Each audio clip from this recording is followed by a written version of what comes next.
You said you had a new Star Wars script to pitch me? Yes, sir, and I know you bought Lucasfilm for $4 billion, so there's a lot riding on this. Yeah, we really have to find a way to capture the essence of the original trilogy. I mean, I know that's gonna be tough. Actually, super easy, barely an inconvenience. Right out the gate. Really? Yeah, well, I figure we can just redo some of the stuff from A New Hope. Redo stuff. Can we get away with that? Yeah, well, not like a lot of stuff. Maybe just have like a Force-sensitive lead character from a desert planet that dreams of a better life, some incredibly important information stored in a lovable droid, a powerful bad guy with a mask and a red lightsaber and a bad temper, a cantina full of questionable characters and strange music, the main female character getting captured and brought into a giant starbase that can destroy planets, followed by a rescue mission to get her out, and then if there's time, a bunch of ships that get sent on trench runs to hit a weak point on the base and blow it up, the lightsaber death of an old mentor figure witnessed by the lead character, just a couple of things like that. Oh, people won't be Just a mad about couple. us copying minor stuff like that, right? No, I think if we call it fan service, we'll be good. That's a good point. So, tell me about the new characters. Oh, this is gonna blow your mind. One of the main characters is named Finn, and he's a stormtrooper. But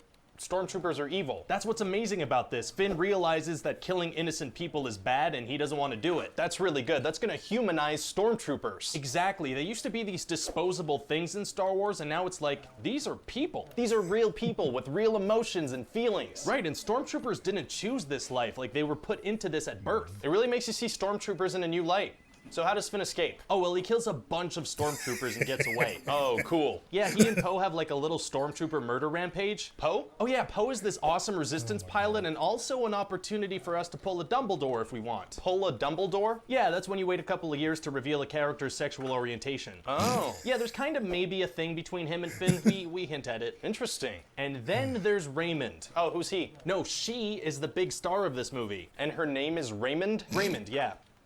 You don't like it? No, I'm not crazy about it. Okay, I ran that by everybody in the office, but And everybody loves Raymond? everybody loves Raymond. Okay. Look, tell you what, I'll shorten it to Ray. Yeah, that's better, and maybe change the A to an E. Sure. Thanks, that feels better. So anyway, Ray is the new hero of the franchise. I'm listening. When we meet her, she's like super resourceful and has all these skills. And she's gonna lose everything and have to go through big changes? No, she's just gonna kind of realize that she has other skills too. Oh, so instead of having a character arc, No, it's more of a character just upwards line. very interesting. And what's her backstory? Oh, we're barely gonna talk about it so everybody could come up with theories. Smart. And then there's Kylo Ren. He's the son of Han Solo and Princess Leia, and he's evil. Really? What's his deal? Well, he wants to be just like his grandpa Vader, and he has these really intense temper tantrums. Oh, you know what? I could picture him already. You have some ideas for casting? Yeah, so you know that show Girls? Yeah, that show that's all about women and real takes on their stories and their lives. Exactly, so I'm thinking of the guy from that show. Oh, so the big breakout star from Girls can be the guy from Girls. Adam Driver. He'd be perfect. I'm all for it. Now tell me about the story. What actually happens in the movie? Right, so everybody's trying to find Luke Skywalker because he's the only Jedi left. He's the last Jedi? Yeah. I like the sound of that. Remind me of that later. Yeah, sure. Thanks. So anyway, there's an important part of this map that probably leads to him that's being kept inside this little droid called BB-8. What's he look like? Imagine if a salad bowl fell upside down on a soccer ball and for some reason you wanted to hug it. That's gonna sell a lot of toys. Oh, for sure. So BB-8 ends up alone on this planet called Jakku. Jakku? Basically Tatooine. Oh, Yeah, and then there's kind of a string of coincidences, much. and that leads us to the end of the movie. coincidences. Oh yeah, a lot. Like what? Well, BB-8 happens to stumble upon Rey, who happens to be Force sensitive, and Finn happens to have his little spiritual awakening when they capture BB-8's owner, Poe. So he helps him escape because he needs a pilot, and then they happen to get separated during a crash on Jakku, and then Finn happens to put on his jacket so BB-8 can happen to point him out, and then they escape in a ship that happens to be the Millennium Falcon, and Rey happens to be a world-class pilot, and then almost immediately they happen to get picked up by its owner, Han Solo, who also happens to be the father of the big bad guy and happens to bring them to see someone who happens to have Luke Skywalker's lightsaber, which happens to have a huge connection with Rey because she happens to have Force powers. So when she gets captured by Kylo Ren, she happens to realize she has powers that help her escape, and then the Resistance blows up the big bad guy base because it happens to have a big weak spot that they happen to know about because Finn used to be a janitor there. And Rey doesn't kill Kylo Ren or vice versa? No, the ground happens to open up between them and they can't finish fighting. Doesn't that all feel a little too convenient? Yeah, but I think we could chalk it up to like the will of the Force or whatever. Okay. You don't think people will buy it? Well, maybe just to be safe, we can distract people with random cameos. That could work. Who would you get? Just off the top of my head, maybe. All right, so there we go. I finally got to Force Awakens. Took me a little bit of time, but I got there. Yeah, that was funny. Yeah, I mean, obviously, so far, Rise of Skywalker is the best Star Wars pitch meeting he's done. Yeah, at least that I can remember, because it's been a while since I've watched these.